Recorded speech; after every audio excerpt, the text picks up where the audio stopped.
안녕하세요. 모여라 서학김입니다. 오늘 여러분과 함께 파헤쳐볼 종목은 바로 코니포 홀딩스입니다. 최근 시장을 정말 뜨겁게 달궜죠.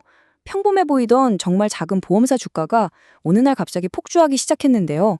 과연 이건 대박의 신호일까요? 아니면 아주 위험한 투기판이 벌어진 걸까요? 오늘 저랑 같이 그 진실의 조각들을 하나씩 맞춰보시죠. 자, 이 차트 좀 보세요. 모든 미스테리는 바로 여기서 시작됩니다. 9월 초 1달러도 채 안 되던 주식이 불과 며칠 사이에 말 그대로 폭발적으로 치솟았습니다. 9월 4일에 0.76달러였던 주가가 9월 9일에는 장중에 1.23달러까지 그냥 수직 상승해버렸죠. 이렇게 짧은 기간에 이런 엄청난 상승률이라니, 이건 분명 무언가 아주 특별한 일이 벌어지고 있다는 신호입니다. 이 폭등의 서막을 연 게 뭐였냐면요. 바로 하루 만에 65%가 넘게 뛰어오른 이 숫자입니다. 이 숫자가 시장에 던진 충격파는 어마어마했죠. 이때부터였습니다. 수많은 단기 트레이더들의 레이더망에 이 작은 보험사 코니퍼 홀딩스라는 이름이 딱 포착되기 시작한 순간이요. 아니나 다를까 이 폭등은 소셜미디어에서 순식간에 화제가 됐습니다. X, 그러니까 옛날 트위터죠. 여기서 트레이더들이 이 주식을 러너스탁, 즉 단기 폭주주라고 부르면서 막 정보를 공유하기 시작한 거예요. 장 끝나고도 달린다, VYAP를 회복하는지 지켜봐야 한다, 뭐 이런 말들이 오갔는데요. 참고로 VYAP라는 게 뭐냐면 간단히 말해서 그날의 평균 거래 가격 같은 거거든요. 주가가 이걸 뚫고 올라가면 매수세가 정말 강하구나 이렇게 보는 거죠. 분위기가 완전히 투기판으로 흐르기 시작한 겁니다. 자, 그럼 첫 번째로 이 의문의 주가 폭등이 도대체 어떻게 시작된 건지 그 발단부터 한번 살펴보겠습니다.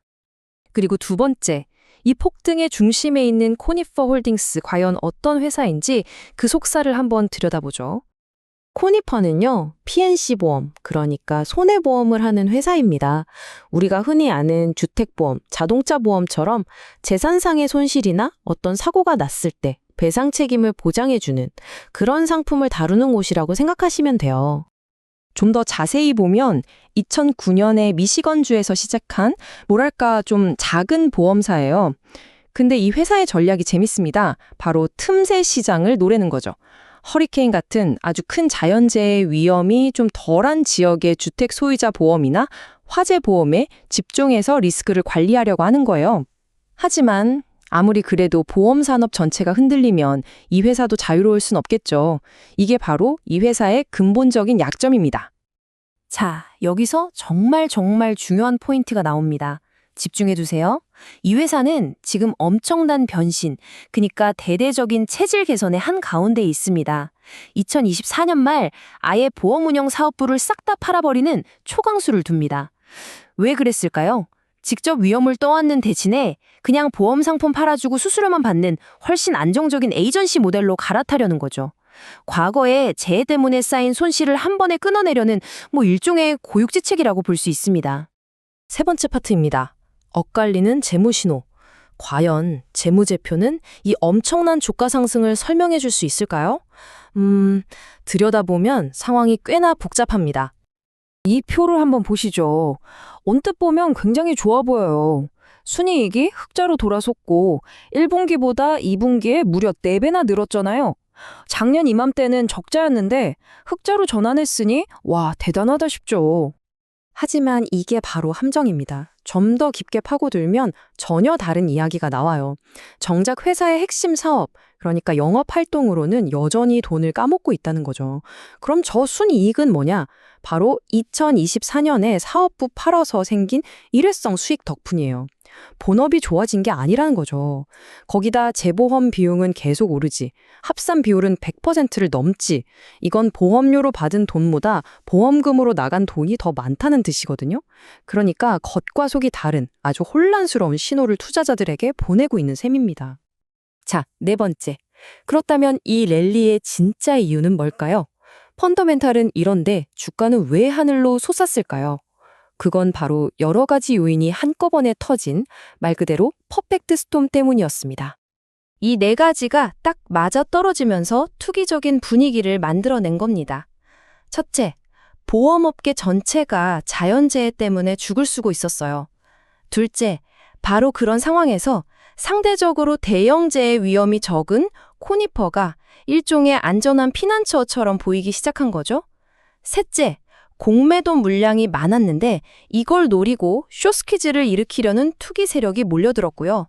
마지막으로 연준이 곧 금리를 내릴 거라는 기대감에 시장 변동성이 커지면서 코니퍼 같은 동전주가 딱 좋은 먹잇감이 된 겁니다. 여기서 숏스퀴즈가 이번 랠리의 핵심 엔진 역할을 했어요. 주가가 떨어질 거라고 돈을 건 사람들이 오히려 주가가 오르니까 손실을 막으려고 허겁지겁 주식을 다시 사들이는 거예요. 그럼 그 매수세 때문에 주가는 더 오르고 이게 반복되는 거죠. 주가 상승에 상승이 꼬리를 무는 말 그대로 불이 붙은 겁니다. 심지어 일부 AI 기반 트레이딩 모델까지 이거 매수 신호다 하고 불을 지피기 시작했어요. 이 차트처럼 기술적으로도 긍정적인 신호가 우세하게 나타나니까 투기적인 열기에 그냥 기름을 부어버린 격이 된 거죠. 자, 이제 마지막 파트입니다. 그렇다면 우리 투자자들은 이 모든 상황을 어떻게 받아들여야 할까요? 투자와 투기의 그 경계선을 한번 짚어보겠습니다. 이제 가장 중요한 질문에 도달했습니다. 그래서 이 랠리 과연 계속될까요? 이게 정말 반짝이는 불꽃일까요? 아니면 장기적인 성장의 시작을 알리는 신호탄일까요? 솔직히 말씀드리면 모든 신호가 이건 펀더멘탈과는 상관없는 아주 위험한 투기성 이벤트라는 걸 가리키고 있습니다. 러너스탁이라는 별명처럼 올라간 속도 그대로 곤두박질 칠 수 있다는 거고요. 또 자연재해 관련해서 안 좋은 뉴스 하나만 터져도 바로 패닉셀링이 나올 수 있습니다.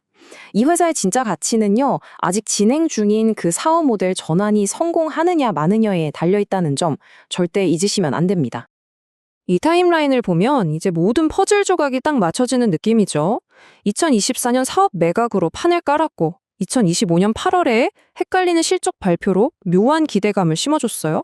그러다가 9월 5일 차트상에서 기술적으로 이제 바닥 찍고 오를 수 있다는 신호가 나오자마자 기다렸다는 듯이 투기적 에너지가 폭발하면서 9월 9일 그 정점을 찍은 겁니다. 결국 이 모든 건 우리 투자자들에게 아주 근본적인 질문을 던집니다. 여러분은 코니퍼 홀딩스를 시장의 흐름에 올라타는 단기적인 트레이딩 대상으로 보시겠습니까? 아니면 거대한 변화의 한복판에 있는 이 기업의 미래를 보고 장기 투자로 접근하시겠습니까? 이 질문에 어떻게 답하느냐에 따라 여러분의 모든 전략이 달라질 겁니다. 네, 오늘 살펴본 코니퍼 홀딩스 사례는요, 시장의 관계가 기업의 실제 가치와 얼마나 멀어질 수 있는지를 정말 잘 보여주는 교과서 같은 이야기입니다. 이 둘 사이의 간극을 이해하는 것, 그게 바로 현명한 투자의 시작이 아닐까 싶네요. 오늘 내용에 도움이 되셨다면 구독 부탁드립니다.